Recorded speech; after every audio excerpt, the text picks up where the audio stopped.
살인죄로 13년 만에 출소한 전직 야쿠자 출신 미카미. 三上正夫半数10番6人判決罪名殺人相手にしない方がいいんじゃないですか。いや放送に耐えられる対象じゃないですよ。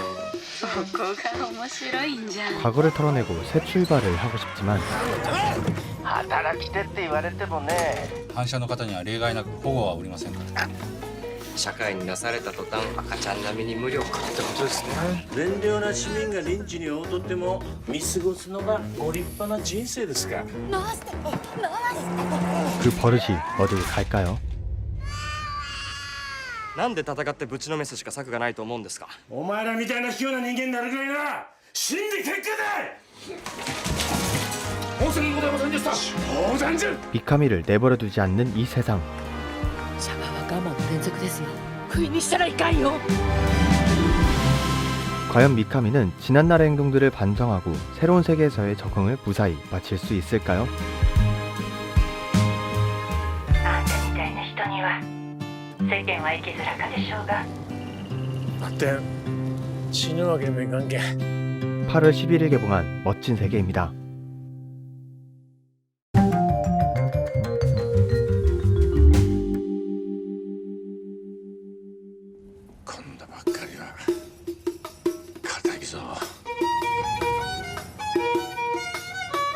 三上正夫半数10番6人判決罪名殺人 작품 멋진 세계는 2021년 전국 국제영화제 당시 관객과 평단 모두에게 극찬을 받고 봉준호 감독과 고레에다 히로카즈 감독까지 콕 집어 언급하며 작품성을 인정받은 작품이었는데요.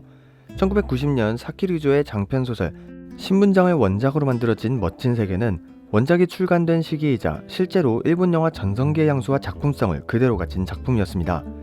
비록 지금은 기형적으로 성장한 일본 영화계의 탓에 우스갯소리로 고레에다 히로카즈 감독을 빼고는 꾸준히 좋은 작품을 내는 영화 감독이 없다는 소리가 들리지만 어쩌면 멋진 세계 이 한 작품만으로도 이에 대한 충분한 답변이 될 수 있지 않을까 하는 생각까지 들었는데요. 작품의 내용은 이렇습니다. 살인죄로 13년을 복역한 야쿠자 출신 미카미. 여전히 재판 결과를 납득할 수 없지만 다시 감옥에 들어갈 순 없기에 이제는 과거를 털어내고 정말 제대로 사람 구실을 하며 살아가고 싶지만 여전히 그를 바라보는 시선은 차갑기만 합니다. 거기에 어린 시절 자신을 보육원에 버리고 간 엄마를 찾기 위해 자신의 삶을 방송에 내보내는 게 어떻냐는 역발상을 방송국에 제안하게 되고 이에 소설가를 꿈꾸는 요시자와는 그를 따라다니며 촬영을 시작하게 되지만 여전히 자신이 생각하는 불합리한 세상에 무조건 들이받기 시작하는 불관용증이자 다혈질인 미카미는 사회에 적응하는 것이 어렵기만 합니다. 적당히 봐주고 넘어가는 것이 옳다고 강요하는 듯한 이 세계가 낯설기만 한 미카미는 자신을 응원해주고 믿어주는 주변에 좋은 사람들에게 보답하고 기대를 저버리고 싶지 않은 생각이 충돌하기 시작하고 괴롭기만 한데요.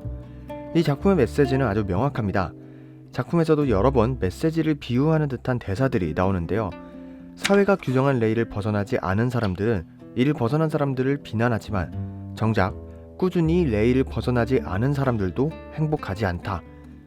이는 작품에 관통하는 대사입니다.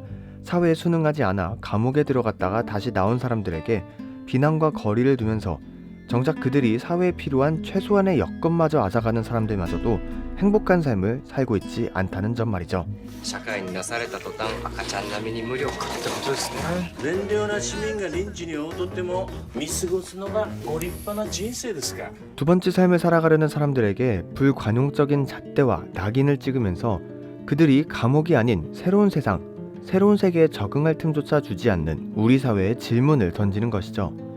그러면서 작품은 자연스럽게 관객들에게도 질문을 던집니다. 새로운 기회를 가지려는 사람들을 또다시 사회에서 격리시켜 그들이 다시 찾아온 기회마저 저버리게 된다면 이는 누구에게 책임을 물어야 하는 것인가? 나쁜 선택을 하려 하는 미카미의 책임인가? 혹은 그를 계속해서 시험에 들게 하는 사회의 책임인가? 이 작품은 정말 다양한 상징을 발견하는 재미도 있습니다. 미카미의 감정과 신념에 큰 변화가 이뤄질 때마다 의도적으로 카메라가 담아내는 하늘의 모습도 나이가 조금 있기는 하나 시도 때도 없이 넘어지거나 통증이 찾아오는 미카미의 모습이 그렇죠. 이제 막 사회라는 시스템에 다시 걸음마를 떼는 아이의 모습과 불합리함을 느끼고도 가만히 있어야 하는 톱니바퀴로서의 기능하는 어른으로서의 모습이 상충하는 장면들인 것이죠. 특히 미카미를 진심으로 믿어주고 힘을 실어주는 주변인들에게도 각각의 상징이 있습니다. 아낌없이 지원을 해주며 생활에 필요한 금전적인 도움을 주는 변호사와 그의 아내는 사회가 나아가야 할 방향. 그를 처음엔 의심했지만 후엔 마음을 열어 가깝게 지내는 슈퍼마켓 직원은 주변 이웃들의 따뜻한 관심과 불필요한 색안경을 상징하죠.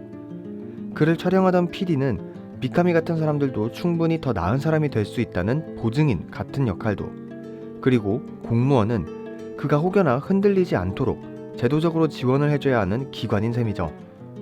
이런 부분들을 생각하며 각각의 캐릭터와 관계성을 고려해 볼 때 우리는 미카미 같은 사람 한 명이 다시 사회로 나와 함께 걸어가기 위해선 얼마나 많은 책임과 관심이 필요한지 느끼게 해줍니다. 그리고 근본적으로 어린 나이부터 가장 가까운 사람에게 일방적으로 관계가 뜯겨져 나간 사람이 얼마나 큰 흉터를 안고 살아가는지도 넌지시 보여주는데요. 이런 연출을 과한 감정의 분출보다는 미카미의 회양과 짧은 대사들만으로 연출한 부분들은 특히 인상적이었습니다. なんで戦ってぶちのめすしか策がないと思うんですか。お前らみたいな卑怯な人間になるぐらいな死んで結果だ。 작품 멋진 세계는 분명 깊은 울림을 줄 영화라는 게 제 생각입니다. 특히 근래에 본 작품 중에서도 노골적으로 어떤 자세나 위치를 강조하지 않으면서도 자연스레 관객들에게 메시지를 전달하고 질문을 던지는 연출과 스토리는 몇 번을 칭찬해도 아쉽지 않을 만큼 좋았고요. 개인적으로는 올해 제가 본 작품 중에서 가장 좋은 작품이 아니었나 생각되었습니다. 이는 물론 헤어질 결심이나 탑건 매버릭, 한산 같은 작품들을 여전히 보지 못한 탓도 있겠지만 이 정도로 연기와 연출, 메시지뿐만 아니라 다소 무거울 수 있는 주제를 거부감 없이 전달해주는 작품의 태도가 정말 일품이었습니다.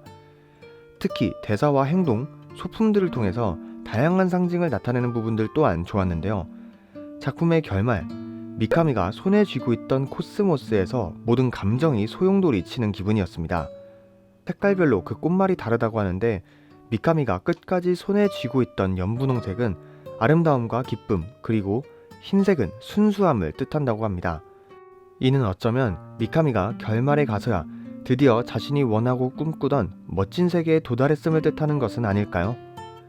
영화라는 매개체가 관객에게 줄 수 있는 역할을 훌륭히 해낸 멋진 세계는 8월 11일에 개봉했습니다. 시청자분들도 꼭 보셨으면 좋겠다는 말씀드리면서 저는 다음번에 또 다른 리뷰 영상으로 찾아오도록 하겠습니다. 감사합니다. あんたみたいな人には世間は生きづらかでしょうが。